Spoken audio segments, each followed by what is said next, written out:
Okay, so I've demonstrated how to cornrow hair on a model's hair, on a doll's hair, and that's actually fairly easy, but doing it on your own hair can be quite tricky. Your arms start to ache, you can't see what you're doing properly. So yes, I'm going to demonstrate on myself today. So I'm going to start off with a kind of thick section of hair so that it's just easy to demonstrate. I made sure that my hair was stretched as well, again, so you can see everything clearly. I start off by sectioning a piece of hair at the front. I then split that section of hair into 3 vertical sections. The section of hair that's furthest away from your ear, you're going to pull it under, through, and grab the section that's closest to your ear. You now take that middle section, pull it under, through, and grab the section of hair that's furthest away from your ear. Again, pull the section of hair that's furthest away from your ear, pull it through, under, and grab the section of hair that's closest to your ear. So you're going to keep that flotation going, which is a pull through, under, and grab. The grab is important because that's how you create a taut motion, which creates the cornrow. So again, we're pulling the section of hair now that's closest to the ear. You pull it under, through, and grab the section of hair that's furthest away from your ear. Take the section of hair that's furthest away from your ear, pull it under, through, and grab. So just keep that sort of chant going. You're going to pull under, through the middle, and grab the section of hair furthest away from you. Pull it under, through the middle, and grab the section of hair that's closest to your ear. So just keep that going. If you keep repeating that as you're doing it, it will subconsciously start to stick and the motion and flow will catch on with you. Cornrowing is all about just flow and motion. And doing it on yourself, yeah, you need a bit of arm strength. Like, your arms will get stronger as you do this. But yeah, you'll get used to it. I've slowed it down just so that it's easier for you to see what I'm doing.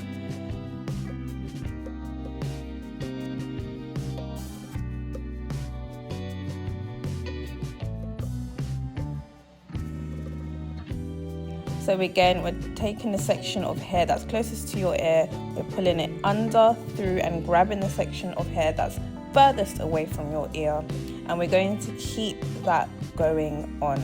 I'm going to demonstrate this I think I demonstrated another 2 or 3 times. The second time I've slowed it down again, but I'm doing it from a different angle. The third time I'm doing it in normal speed. And then the 4th time, I just cornrow as if no one's watching me, just so you can kind of get the flow and the motion of how cornrow should look once you get the actual flow of it. So again, this is the neck section. I section the front of the hair, split that into 3 smaller vertical sections.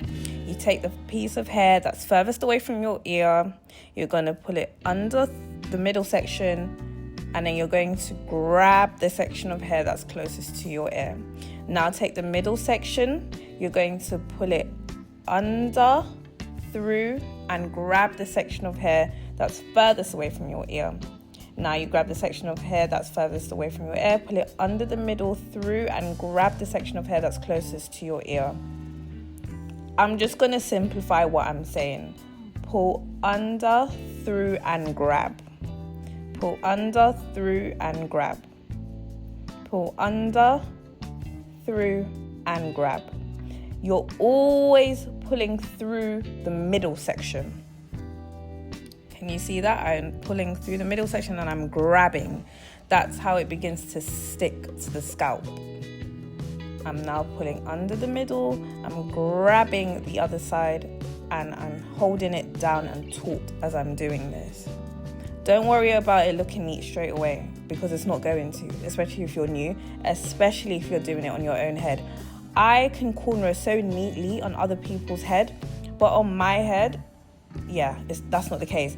And it's probably because 1, I don't have patience, 2, it's my head, so half the time I don't really care what it looks like, and 3, it's tiring. So as you guys have seen, I can cornrow a lot neater than this, but when it comes to my own head, I don't care as much. And sometimes it's just harder to cornrow your hair neatly on your own head. You need to take a lot more patience and time, which I often don't really have. As long as you get the motion down though, you're good. I usually only cornrow my own hair for crochet braids, and you're not going to see it. Or I cornrow it if I don't even wear wigs. I was going to say wigs, but yeah, if you were doing your own wigs, it's a good skill to have. Or if you have a daughter, it's a good skill to have. Or I don't know, maybe you just want to cornrow your own hair, and it's a good skill to have. So this time I'm basically demonstrating it not in slow motion, just so you can begin to sort of get the motion down and the flow of it. And the reason why I'm demonstrating the same thing 4 different times is visually it helps to see things from different angles, different speeds, and done in different ways. I'm obviously doing the same thing, a cornrow, but it might register in your brain differently, me showing it, me do it 4 different times. And just watching something repeatedly as well, it helps to just stick in your brain visually, like that photographic memory for a visual learner. So yeah, I'm just going to repeat that line or that chant one more time. So you're going to pull the hair under, through the middle, and grab. Pull under, through the middle, and grab. As you can see, I'm going faster here just so that you can get used to the flow of doing it at a normal speed. And yeah, because that's how you get better at it. You need to get the flow down. We've got the technique down in the beginning when we slowed it down. Now we need to get the flow down so that the cornrow can start to form. It can look neat, and yeah, you just get used to it.